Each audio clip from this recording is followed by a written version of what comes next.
നാട്ടിൽ നിന്ന് കൊണ്ടുവന്ന ഏത്തപ്പഴയിൽ നിന്ന് കറുത്ത് പോണത് കണ്ടപ്പോഴേ ഞാൻ വിചാരിച്ചു കുറച്ച് ബനാന കസ്റ്റാർഡ് പുഡിങ് തയ്യാറാക്കിയാലോ എന്ന്. ഇതിനായിട്ടേ 3 ഏത്തപ്പഴം ഞാൻ ചെറുതായി കട്ട് ചെയ്തെടുക്കുന്നുണ്ട്. ഇനി ഒരു പാനിലേക്ക് നമുക്ക് കുറച്ച് നെയ്യ് ഒഴിച്ച് കൊടുത്തിട്ട് കട്ട് ചെയ്തെടുത്ത ബനാന ഇട്ട് കൊടുക്കാം. മധുരത്തിന് ആവശ്യമായിട്ടുള്ള പഞ്ചസാരയും കൂടി ഇട്ടിട്ട് നന്നായിട്ട് ഒന്ന് വഴറ്റിയിട്ട് ഇത് മാറ്റി വെക്കാം. ഇനി നമുക്ക് കസ്റ്റാർഡ് പൗഡർ തയ്യാറാക്കുന്നതിന് വേണ്ടിയിട്ട് ഒരു പാത്രത്തിലേക്ക് 4 ടേബിൾ സ്പൂൺ കസ്റ്റാർഡ് പൗഡറും 1 കപ്പോളം പാലും കൂടി മിക്സ് ചെയ്തെടുക്കാം. കുറച്ച് പഞ്ചസാര നമുക്കൊന്ന് കാരമൽ ചെയ്തെടുക്കാവേ.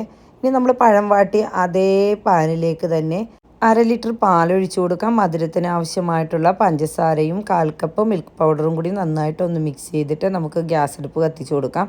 ഇത് നന്നായിട്ട് തിളച്ച് വരുമ്പോഴത്തേക്കും നമ്മൾ നേരത്തെ കലക്കി വെച്ച കസ്റ്റാർഡ് പൗഡർ കൂടി ഇട്ട് നന്നായിട്ട് കുറുകി വരുമ്പോൾ പഴം മിക്സിൽ നിന്ന് പകുതി കൂടിയിട്ട് കൊടുക്കാം. എന്നിട്ട് നന്നായിട്ടൊന്ന് മിക്സ് ചെയ്ത് കൊടുക്കാവേ.